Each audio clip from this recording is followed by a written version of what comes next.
আমরা মনে করি নামাজগত অবস্থায় মারা গেছে উত্তম মৃত্যু, বাবারে খানা খাইতে যে মারা গেছে এটা উত্তম মৃত্যু। সড়ক দুর্ঘটনায় মারা যায়, গমের ঘরে মারা যায়, কত না দুর্ঘটনায় মারা যায়। আল্লামা মুফতি আমজাদ আলী সাহেব তার কিতাবের মধ্যে লিখতে যায় বললেন, মানুষ শোনো, 70টা তাজা উটের গায়ের চামড়া জবাই না করিয়া উল্টো দিকে টান দিয়ে লবণ আর মরিচ লাগায় দিলে যতটুক যন্ত্রণা হয়, এর চাইতে 70 গুণ যন্ত্রণা হলো একটা সাধারণ মৃত্যু। এখন আমরা মরণকালে অনেকে পায়খানা করে দিই রে, মরণের সময় অনেকে প্রস্রাব করে দিই। অনেক দাদা বাবার চোখটা বড় বড় হয়ে গেছে মরণের সময়। অনেকের মরণের সময়, মুসলমান শুনে নাও, অনেকের মরণের সময় এই দুটি অমুসলমান জিহ্বাটা বাইর হয়ে গেছে। তাদের মরণটা কত কঠিন হয়। সহজ মৃত্যু যদি এত কঠিন হয়, কঠিন মৃত্যুটা কত কঠিন। আর কত মানুষের জানাজা পড়লা, কত মানুষের দাফন করলা, কত মানুষের শেষ গোসল করে দিলা।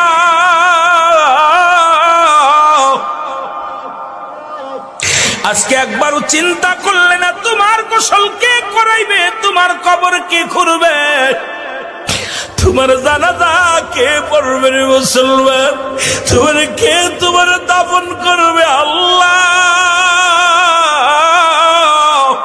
এই কার জন্য তুমি সুদ খাও, কার জন্য ঘুষ খাও, কার জন্য জিনা ব্যভিচার করো, কার জন্য মিথ্যা মামলা দাও, মিথ্যা কথা বলো, কার জন্য পরের বউ ভেঙে নিয়ে যাও, কার জন্য তুমি অন্যায় পথে পা বাড়াইলা, দুনিয়ার সম্পদ করলাও। এই দুনিয়ার সম্পদ খাবে লোকে, তোমার দেহটা খাবে পোকে। এই দেহখানা তোমার পোক পাখালিতে খেয়ে ফেলবে। ও মুসলমান, এমন দেহ করো যে দেহটার মধ্যে পোকা লাগবে না, যে দেহটার মধ্যে কোনো পোকা মাকড় এসে লাগবে না, সাপ বিচ্ছু লাগবে না।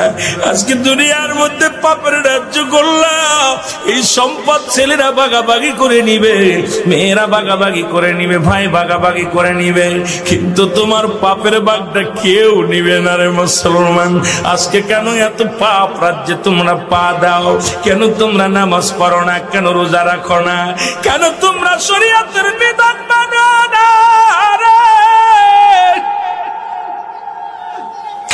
এই দুনিয়ার মানুষের কোন দিন ডাকে যে যাবে আল্লাহ, এই দুনিয়ার মায়া ছেড়ে চলে যাব। এই দুনিয়ার ভিতরে ছিলাম না, থাকবো না, থাকা সম্ভব নয়। এই জন্য চোখের পানি ছেড়ে দাও, কাঁদো চোখের পানি। যে চোখ দিয়া মাছের চোখের মতো একটু পানি গড়াইয়া পড়বে, আমার আল্লাহ চোখ দুটো জাহান নামে দিবে না। ও মুসলমান, কত আলোচনায় বসলাম, চোখের পানি আসে না। কত বক্তার ওয়াজ শুনলাম, কেন অন্তর কাঁদে না? কেন আমাদের অন্যায় পথে এত ধাবিত হয়? কেন আজকে এত অন্যায় করি? একবার বয়াদা করে মুসলমান, ছোট্টবেলা থেকে শুনলাম, বাবায় কয় মানুষের মতো মানুষ হতে হবে, দাদায় কয় মানুষের মতো মানুষ হতে হবে, উস্তাদ কয় মানুষের মতো মানুষ হতে হবে। ও মুসলমান, গুরুজন কয় মানুষের মতো মানুষ হতে হবে। আপনিও মানুষ, আপনার বাবাও মানুষ, আপনিও মানুষ, আপনার মায়ও মানুষ, আপনিও মানুষ, আপনার উস্তাদও মানুষ, আপনিও মানুষ, আপনার পীর সাহেবও মানুষ। কেন আপনাকে মানুষের মতো মানুষ হতে বলেছিল? আজকে বুঝতে পারি রে মুসলমান, কেন বলেছিল। এই কেনর জবাব এখন বুঝতে পারি। কেন বুঝতে পারলাম শুনে নাও। আজকে ডক্টর এমবিবিএস ডাক্তার পাস করি আইসা রে,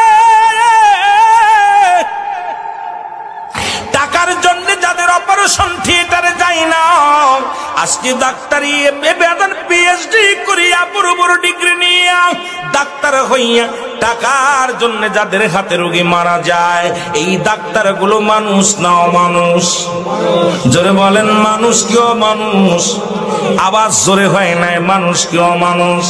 এই মানুষ হইয়া ও মুসলমান শুনে নাও, অনেক টাকা পয়সা বানাইয়া বিদেশ থেকে ডিগ্রি আইনা অফিসে চাকরি পাইলা, সরকার বেচারা ৮০,০০০, ১,০০,০০০ টাকা, ৯০,০০০, ৫০,০০০ টাকা তাদের বেতন দেয়, তারপরও সে ঘুষ খায়। এই ঘুষখোর বেচারা মানুষ কি অমানুষ?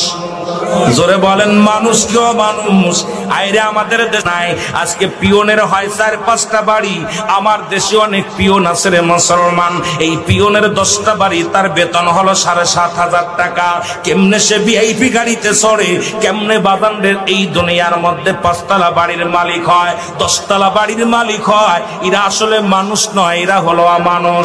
যে ছাত্র শিক্ষক, যার ছাত্র ভাইয়েরা পাঠদান করতে যাইয়া ছেলেদেরকে প্রাইভেট পড়াবে বলে পার্সোনাল ভাবে ক্লাসে লেখাপড়া ঠিক মতো করায় না, প্রাইভেটের নিশায়, টাকার নিশায় যে ছাত্র জীবন নষ্ট করে দেয়, সেই শিক্ষক মানুষ কি অমানুষ?